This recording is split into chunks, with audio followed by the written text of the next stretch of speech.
దేవో దేవ సనాతనో. అంటే దేవుడు ఉండేటటువంటి నిలయము ఏమిటంటే దేవాలయం, మానవ శరీరమే దేవాలయం అని శంకరాచార్యులు కూడా చెప్పారు. ఈ దేవాలయాన్ని పాడు పెట్టాం, మనం కట్టుకుని రాళ్లతో రప్పలతో కట్టుకున్న దాన్ని దేవాలయం అంటున్నాం, దానికే పూజలు చేస్తున్నాం. ఈ శరీరం ఏమిటి? ఈ శరీరంలో మనసు ఎక్కడుంది, ఆత్మ ఎక్కడుంది, పరమాత్మ ఎక్కడుంది, ప్రాణం ఎక్కడుంది, ఎవరికి తెలియదు. మన శరీరము నిజమైన నడిచే దేవాలయం అని శాస్త్రాలు చెప్తున్నాయి, కానీ ఆ శరీరం విషయంలో పరిజ్ఞానం శూన్యం. కాబట్టి నిజమైన దేవాలయము దేవుడు కట్టినది మానవ శరీరం, మనిషి కట్టుకున్నది ఇప్పుడు కనబడే గుళ్ళని మనుషులు కట్టుకున్నది. దేంట్లో ఎక్కువ శక్తి ఉంది, దేంట్లో ఎక్కువ మహిమ ఉంది ఆలోచించుకోండి మీరే. చాలా మంది ఇంట్లో శాంతి లేదండి, నేను గుడికి వెళ్ళి వస్తా ఉంటాను.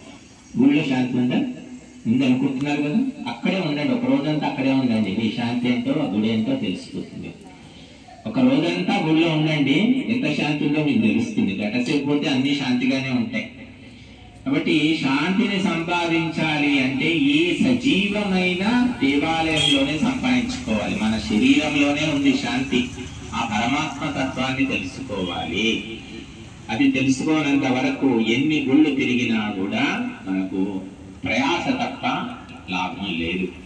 కాబట్టి 3,000,000 దేవతలు కొలువైనటువంటి గుడి మానవ శరీరం అని చెప్తున్నాయి శాస్త్రాలు. 3,000,000 దేవతలు ఉన్నారు ఈ శరీరంలో, మానవ శరీరంలో ఉన్నారు. ఆవు యొక్క శరీరంలో 3,000,000 దేవతలు పరిపూర్ణంగా పవిత్రంగా ఉన్నారు. అలాగే అగ్నిహోత్రం లోపల 3,000,000 దేవతలు ఉన్నారు, ఇంకెక్కడా కూడా లేదు. కాబట్టి అందుకే అక్కడ పోతుంది ఆవుకు మొక్కుతారు. మరి ఆ గేదెకి ఎందుకు మొక్కము, మేకకి ఎందుకు మొక్కము, కుక్కకి ఎందుకు? అన్ని ప్రాణుల్లో పరమాత్మ ఉన్నాడని చెప్తాం, కానీ ఎందుకు మొక్కము? ఎందుకు అంటే ఆవు శరీరం పవిత్రము, మానవ శరీరం కూడా పవిత్రమే. అన్ని జీవుల్లో మానవుడే పవిత్రుడు. ఎప్పుడు అంటే మనము మద్యము, మాంసము, మత్తు పదార్థాలు, పాడు పనులు ఎన్నో చేస్తున్నాం, కాబట్టి శరీరం అపవిత్రమే. కాబట్టి దీన్ని పుట్టినప్పుడు ఎంత పవిత్రంగా ఉందో చచ్చేటప్పుడు కూడా అంతే పవిత్రంగా భగవంతుడికి మనం అప్పచెప్తున్నామా ఈ శరీరాన్ని? చెప్పండి. పుట్టగానే ఎవరైనా టీ తాగుతున్నారా, కాఫీ తాగుతున్నారా, కూల్ డ్రింక్ తాగుతున్నారా, రక్తం తాగుతున్నారా, మాంసం తింటున్నారా?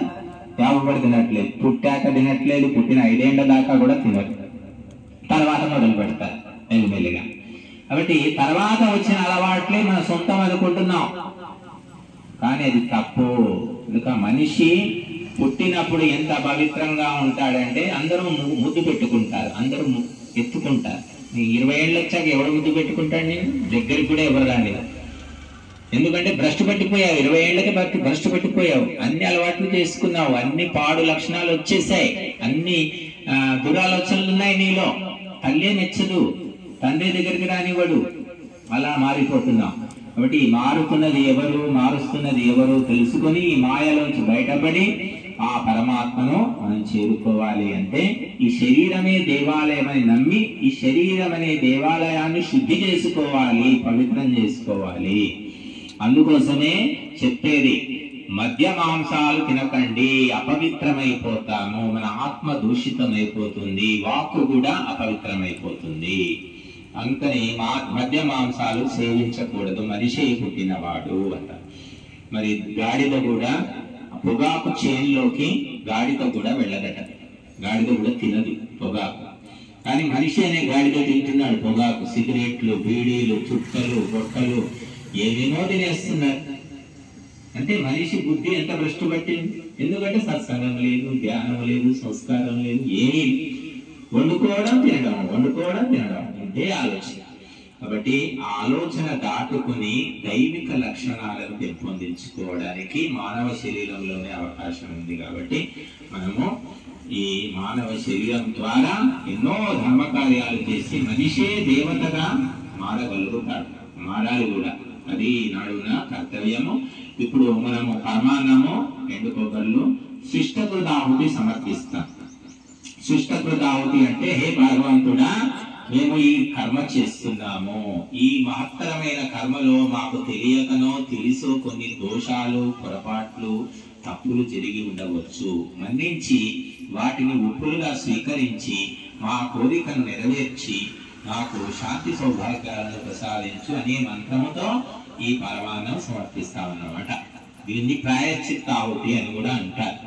ఎందుకంటే మనకు అన్నీ తెలుసు అనుకుంటాం, కానీ ఎక్కడో ఒక చోట మనం పొరపాటు చేస్తూ ఉంటాం. కాబట్టి మనిషి ఎంత తెలిసినా కూడా దేవుడు కాలేడు. ఎందుకంటే దేవుడు దేవుడే, జీవుడు జీవుడే. కొంతమంది అంటున్నారు దేవుడే జీవుడు, జీవుడే దేవుడు అంటున్నారు, అదొక కాన్సెప్ట్. కానీ వేద శాస్త్రాలు ఏం చెప్తున్నాయంటే తల్లి ఢిల్లీకి రాజైనా తల్లికి కొడుకే. నువ్వు ఎంత గొప్ప భక్తుడు అయినా భగవంతుని శాసించలేవు, భగవంతుడు శాసనంలో నువ్వు లొంగి ఉండాలి అని చెప్తున్నాయి. కాబట్టి ఇప్పుడు మనము ఈ ప్రాయశ్చిత్త ఆహుతి సమర్పిస్తాము. కొబ్బరి చిప్పలు తీసుకో.